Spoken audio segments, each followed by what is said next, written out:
and welcome to Teach Audience second anniversary webinar, Relearning e-learning. This is Azza Adel, trainer and events coordinator at Teach Audience. I'm just trying to allow people to join us.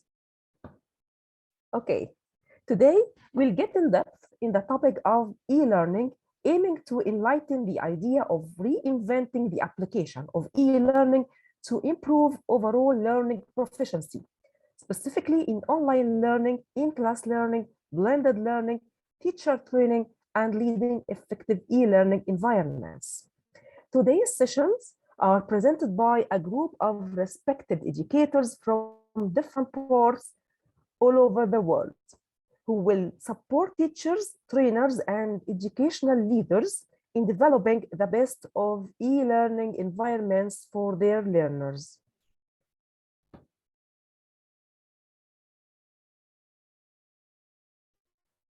I'd like to share with you a few guidelines before we start our event. Number one, this event is about 3 hours. Welcome. Number two, if you have any question during the session, please type them in the chat box. You will find the chat box and you can type your question there. And we will dedicate a few minutes at the end of each session to answer your questions. Number three, if you face any difficulties in audio or video, kindly type it in the chat box too, and we will help you out as soon as possible. Number four, this event is recorded and will be shared on our YouTube channel.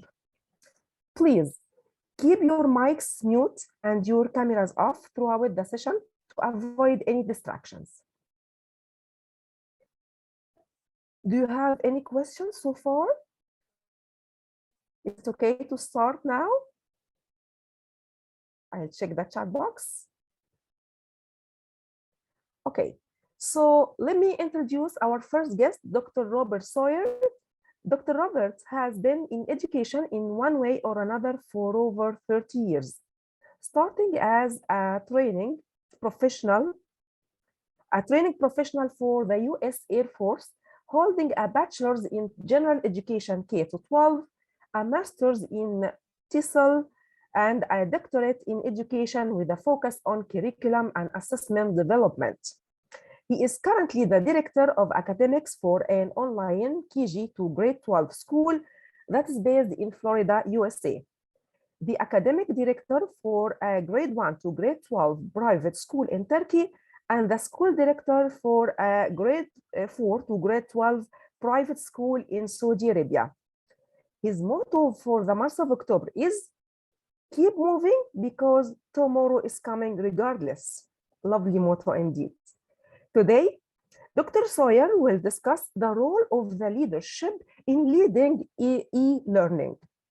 Now, welcome, Dr. Sawyer. Thank you very much, Azza. I appreciate that. And for most everybody, salam alaikum. Special shout out to all my friends in Jeddah and in Turkey, and anybody who may be from the United States or Canada who I know. So thank you very much for joining us. I will share my screen so that we can all see the same thing. Let me back up here. Oh, I should have actually started this at the beginning. Okay, because you always want to practice your presentations before. So if you're like me, you go over your presentations multiple times before you actually have to give them. And then you never do it 100% the way that you thought you were going to do it anyways. The topic of my talk today is leading learning in the digital age. And with that, we have a few things, 3 different areas. Early years of digital learning. Some of this stuff is going to be ahead of, before a lot of your time. But I just wanted to give you a little background about the evolution of digital learning. The next one is our current challenges in leading e-learning, as well as some of the things that we can do to meet those challenges. And then finally, we'll talk a little bit, or I will talk a little bit about the possible future of digital learning. Now, I'm no sage or anything, but I've been in the digital learning field for a really long time, and I believe I can see what's coming next. So I will tell you my opinion about that. So let's get started on the early years. I don't know how many of you are were around when email first started, but I was around when email first started. I was actually in Germany at the time, and email actually was a military thing. We used email. We called it mill mail at the time. We used this military electronic mail just to communicate with each other about our inventory, things that we had. So we had military games that we simulated online, and that actually started back in 1946, believe it or not. We had computer systems as far back as 1946. I wasn't alive back then, but I'm just telling you what happened in the late 80s. So from the late 80s on, we had some military games, inventory tracking. So there's really nothing to see as far as e-learning is concerned. Then we kind of had what we called some multimedia in the classroom type stuff that was happening. But again, that was mainly, we would make some videos and things. It was still not really electronic learning. But we started coming out with these different kinds of presentations and things. There was no internet, nothing to speak of anyways, nothing that anyone was really using, and only high-level instructors used computers anyways. So it was really, again, nothing to see. If you're interested, you can go to this website and see a really brief history of the formation of computers and things. That's for any of our nerds like me who are interested in that kind of stuff. And then the next thing that came out was our message boards, our dating sites, news, gambling, nothing really educational. Some of these message boards were kind of educational. Some of those dating sites may have been educational, but nothing that really keyed in for education, schools, colleges, universities. I think Stanford was using something in the early years. It was the early 1980s when we started actually having computers in the classrooms. So again, there was nothing really considered e-learning. So then we had, in 1995, we had the internet before 1995, but from 1995 onward, the internet's exploding. All of a sudden, we had Facebook and this MySpace and all these other things. And the internet really started changing things that were happening with research. And with research, with the change in how people were researching things, then all of a sudden, education started changing. And we realized the benefit of using this really cool tool where we could get information from, Korea or Germany or Canada or wherever, Brazil. I don't want to leave out South America, or even Egypt, and bring it all into one place right at our fingertips. So it was from 1995 onward that everything started changing for us in education. Then 2020.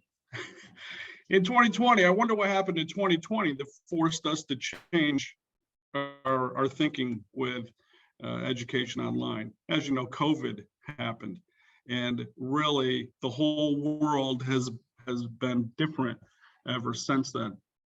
And I'll tell you, I think, we can always talk about how bad that COVID was for so many different things. COVID really messed up quite a few of our personal lives.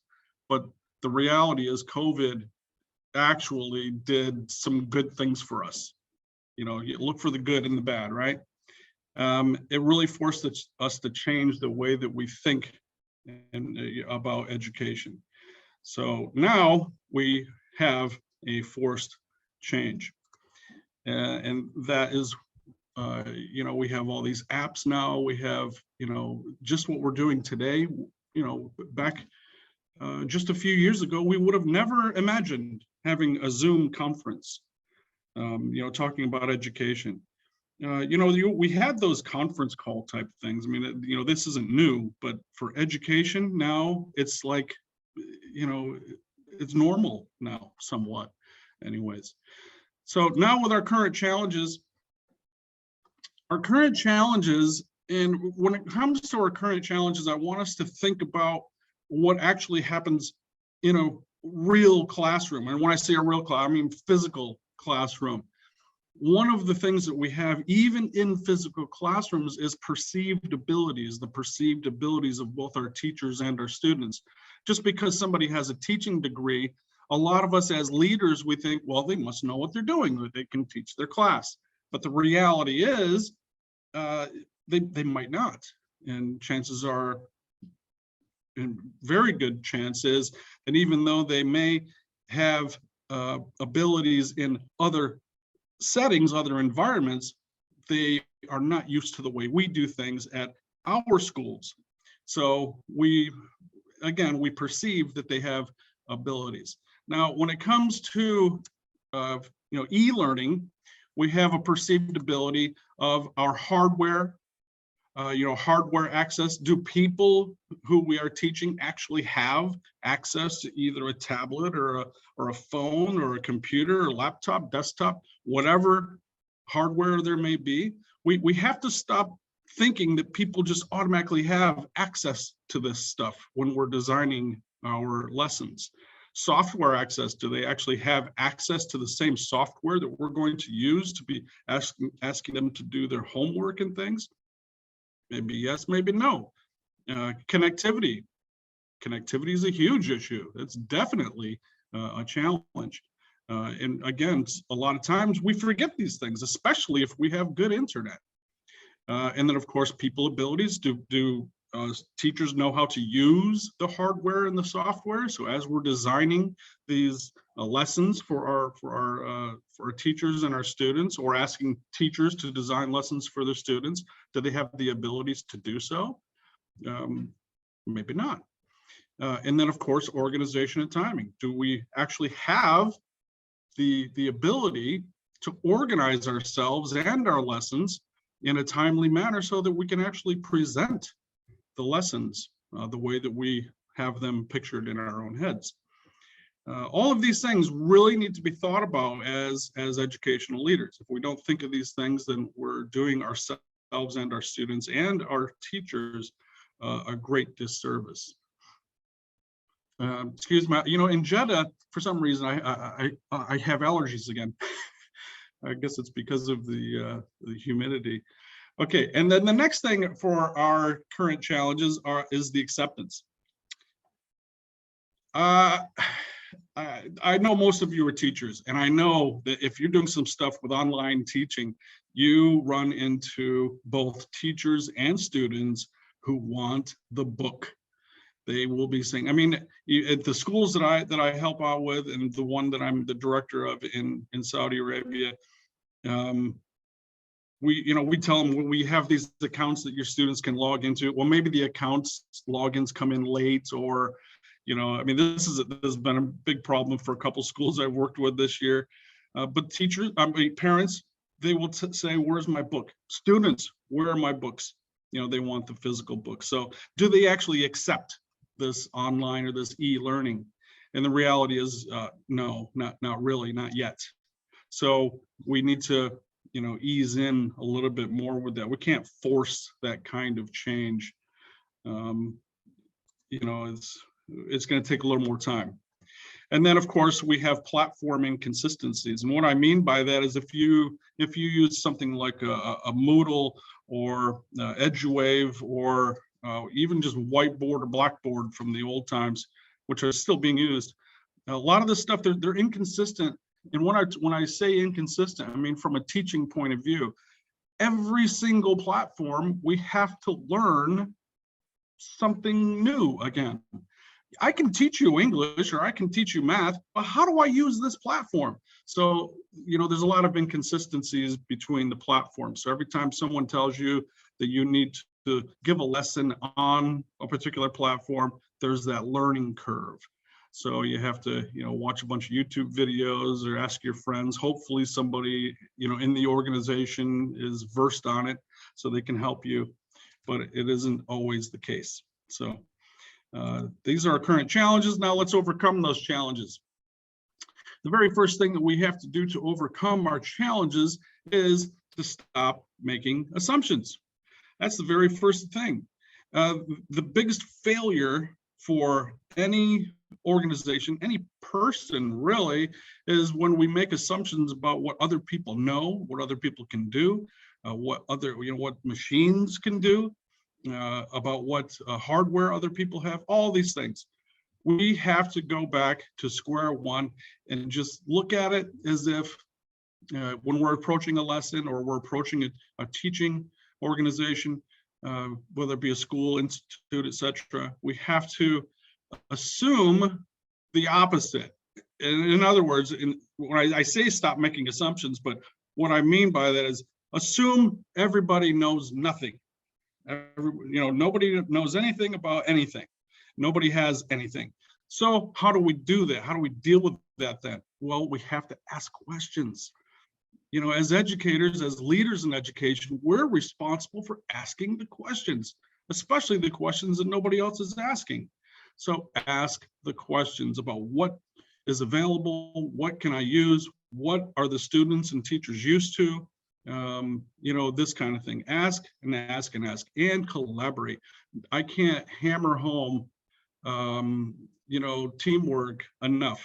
We have to work together. I think that's another thing that this e-learning has kind of done for us, is that it forces us to be both independent thinkers and workers as well as collaborators. We have to work together, especially since we know that a lot of this stuff, because it's new to so many people, it's going to take some time. And how do you save time? Well, you can either watch a YouTube video. Hopefully the YouTube videos that you might be able to watch are up to date on the latest technology. Sometimes they're not, but working together with somebody else really saves a lot of time. Okay.